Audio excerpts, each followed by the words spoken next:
Hi everyone, Zach here, and welcome to lesson 41 in this series on developing a survival game.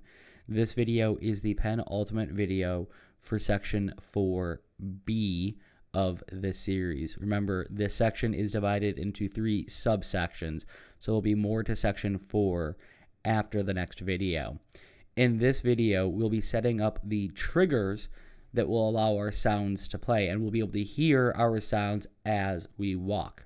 So we're going to take everything we've done in the last several videos and start putting it together to see the output of all of our efforts. In the next video, we'll take this a step further and implement our footprints appearing on the ground as we walk. That said, this series has been brought to you by my Patreon sponsors, and with that said, open up your projects and let's get started.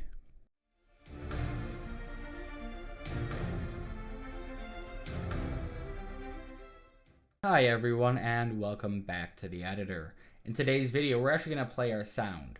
Now, we'll do this in this video, in this map, but in the next video, we will be switching over to the other map just to make life a little bit easier for us so we can see things more easily. So in this video, what we're going to do is we're going to focus on our animation notifies in relation to our sound cues. So let's go to our animations, go to character, and go to our first person character. All right, so we'll probably come back and change this stuff later on. In fact, I know we will if we want to get swimming in and all the other stuff in. But for now, what we were going to do is we're going to find a space down here. And we're just going to right click anywhere below that, or actually anywhere on this, but somewhere where we have enough space. And I like working for my notifies from the bottom. So we're going to look for Footstep, and we have this event animation notify Footstep, and I'm going to select that node, and let's just zoom in on it for a moment. So what we're going to do is, what happens is every time that animation notify goes off, the animation blueprint here goes, I need to do something. So what we're going to have it do is we're going to have it determine what we're walking on. So how do we do that? We draw a line from the pelvis of the character, so the crotch, and we're going to draw it down to the ground. I mean, we could draw the line out, we could draw it backwards, we could draw it left to right, we could draw it up, but none of those really work. We need to go down. So we want to hit the ground with our line trace. So first thing I'm going to do is start that line trace by doing line trace by channel. All right, here's our line trace. So we know where we want to start. We want to start in the character. Now I said the pelvis. The reason why I said the pelvis is that it actually is the center, the origin point of the character, and that's where it will start drawing from. So that is the start point. We don't need to do anything for that. To get that spot, though, in general, what we do is try get pawn owner. So who owns this animation instance? And then we try to get actor, we get actor location. And actor location, well, the location of the actor is located, in this case, in the groin region, the pelvis. So we're just going to put that into start. And I'm going to put a reroute into this. Line that reroute up to that. And just so that's a little bit closer to lining up to there, that's fine. For our end, we want to go down towards the ground. So I'm going to do a vector minus vector. And I am going to go down, say, about 500 Unreal units. I'm going to plug that into there. I am going to leave visibility as is, trace complex as is. I could add in actors to ignore, but I'm not going to do so. We will put a debug on a little bit just to test this, and we'll do ignore self. Now, I want to show you how to do a proper test instead of walking you through all the steps. Let's make sure that we actually are hitting the correct thing. So actually, we are going to put the debug on for now. What we're going to do is do a branch off our return value. So if we hit something, then we care. So what we'll do is we are going to pull from here, and we're going to do get surface type. And from here, we will, on the true, just do a print string real quick. From this print string, we're going to convert over to our text, and hopefully this should work if I hit play. All right, look at the top left corner. I'm just waiting for all the stuff to vanish off. Mud, mud, mud, mud, mud, mud. You should get rock in a moment. If I can rock, mud, mud. So we are getting the correct things. Grass, grass, grass. You're gonna get a couple of rocks. There is rock in there. So we are getting the right returns. Let's delete those two nodes.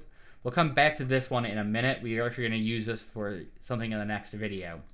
So for this video, we're gonna do is put a reroute here. Just gonna line all of this up. That is not how I wanted that to go. I want that bit to line up. There we go. From this reroute, I am going to break my hit results.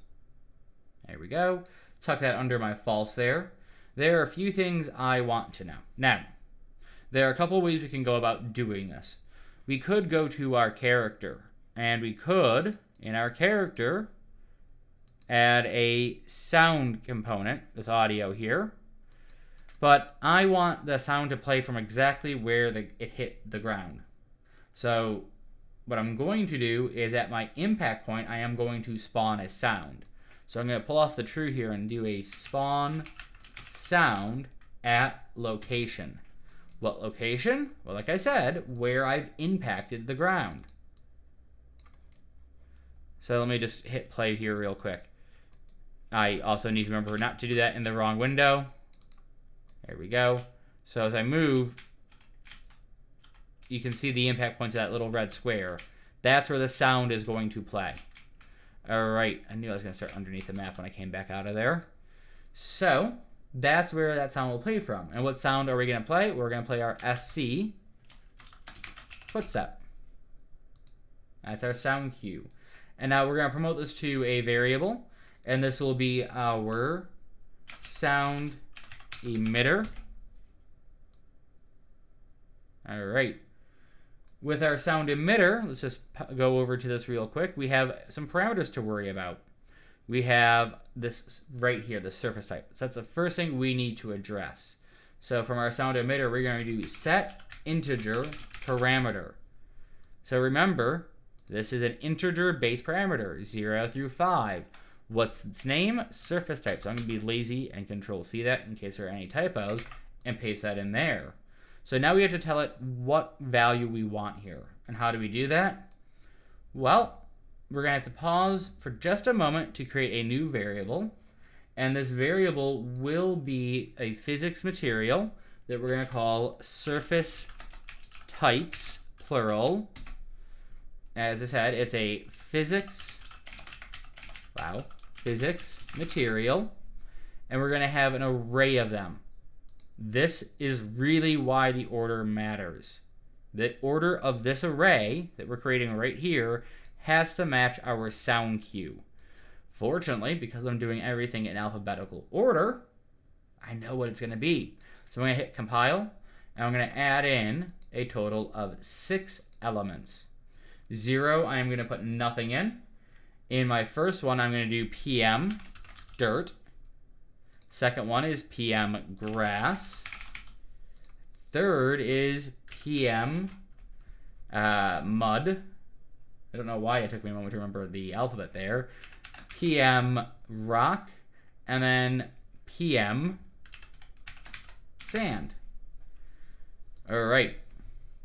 Now, all this is really doing is storing the order in which they show up in here. That's literally all this array is for. Because we have the type of material right here, but we can't plug that into our in. So what we're going to do is we're going to find in our array this particular physics material. So let's get our array. We want to find our index. We're finding an item. And we are finding it based on the physics material here. So we get a physical material coming out. And we go, all right, this is what I've walked on. What number, what index in our array is this? So that number here corresponds to the number in our sound cue. We can then just plug that into our integer there. All right. And now, if we test this, this should work. This is the base of our sound. So I'm just going to go over to our map and hit play.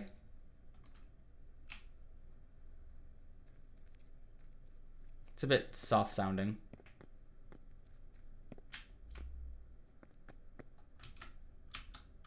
And we don't have any jump sound effects, but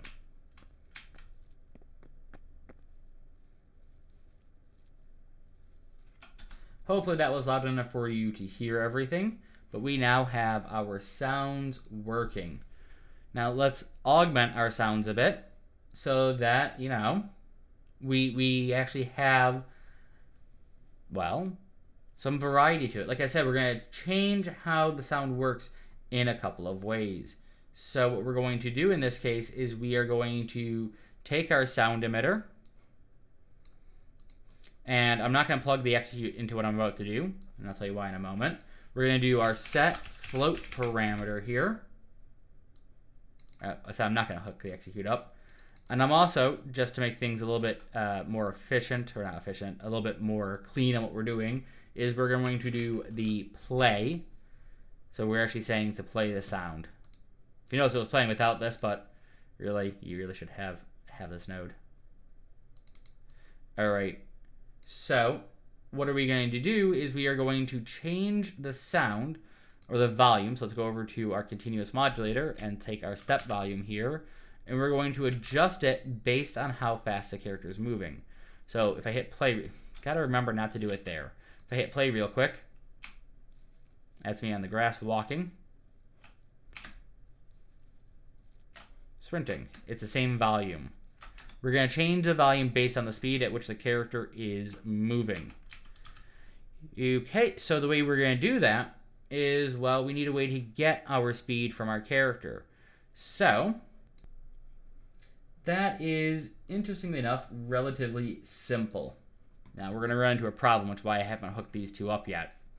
So we can just do try get on owner, and we can go from here and get velocity.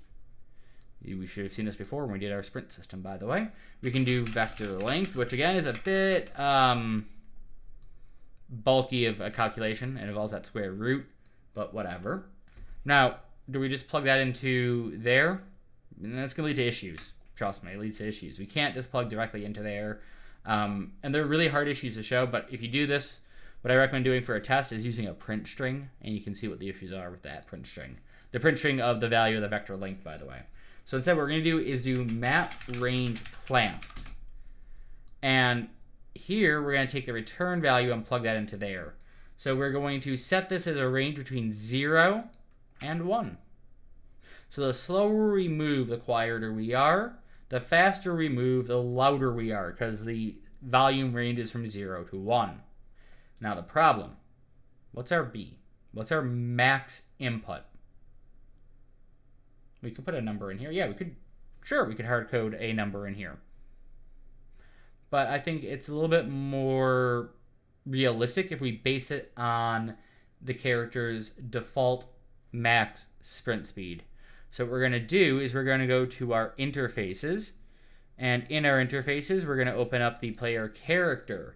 And in our player character, we're going to, let's just make sure we haven't created something about our default sprint speed.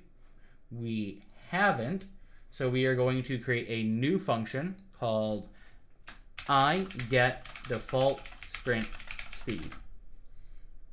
It is of type stats. It will have one output, and it will be of type float, which is our sprint speed. I'm just going to call it sprint speed max. Actually, I'll just call it sprint speed. There we go. Compile, save this, go back to the admin blueprint, and really quickly, we're going to duplicate the try get pawn owner, and we're going to do IGetDefaultSprintSpeed as a message. Plug that into the set parameter, integer parameter, and plug that into the set float parameter.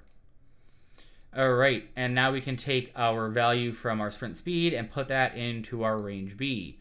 Of course, we're not done yet. For anyone playing the home game and knows my usual mistakes, we need to implement this actual function here, or this message, this interface of function. So I'm just going to compile real quick and go over to my character, open my third person character, go to my interfaces, go to stats, IGetDefaultSprintSpeed is right there. And all I'm going to do is look for, I think it's somewhere in here. I can't remember where I put anything. Controller, movement, default sprint speed.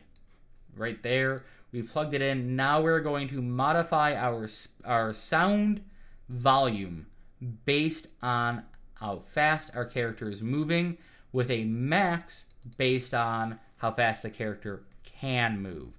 So now when I hit play, again, how many times have I done that in this video now? Why did I get a rock sound effect? Oh, there's rock under that water. By the way, the sand sound is there. We might want to increase the volume on that a bit. So if I hit sprint, it gets louder. Just going to slow down a bit because the grass is the loudest out of all of these. So there's our grass.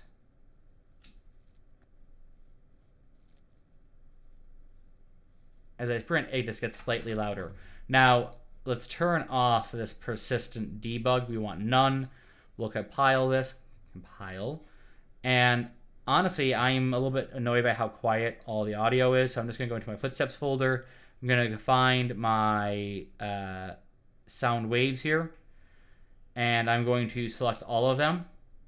So we have 5 at 6 of them. So we should have 30. We have 30.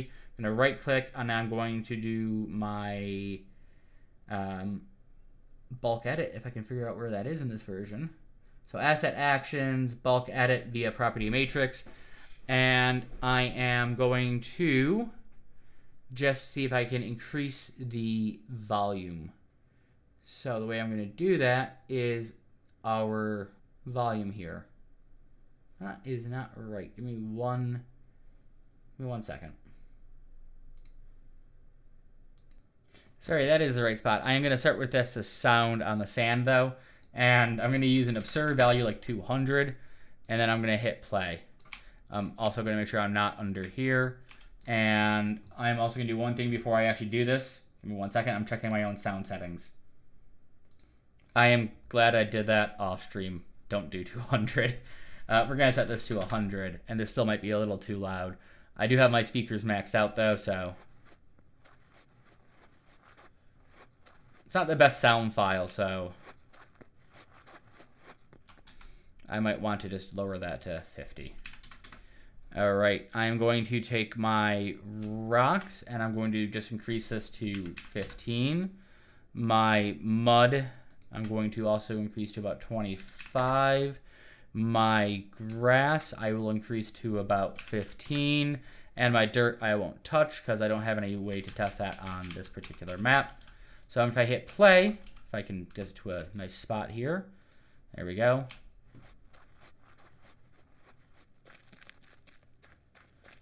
It's a little bit louder. Actually, it's a fair bit louder. I might want to lower the rock a bit. So play with the sound settings until you find values that you like. It's a bit clear that it's getting louder as I sprint though.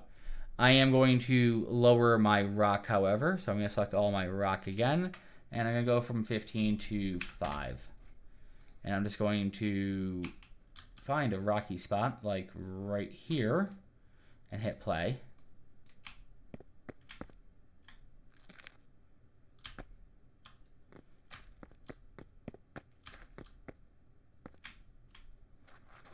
And I really don't like the sand, but it's really hard to find a good sand effect. We're going to change the sand to 25. Trying to get kind of obscure the fact there's that background noise.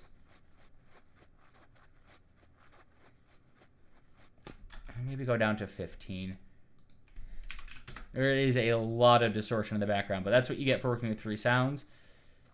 There we go. All right. So we have now, if we hit Control-Shift-S, set up our sound system for our footsteps in this game. And that takes us through what we want to do in this video.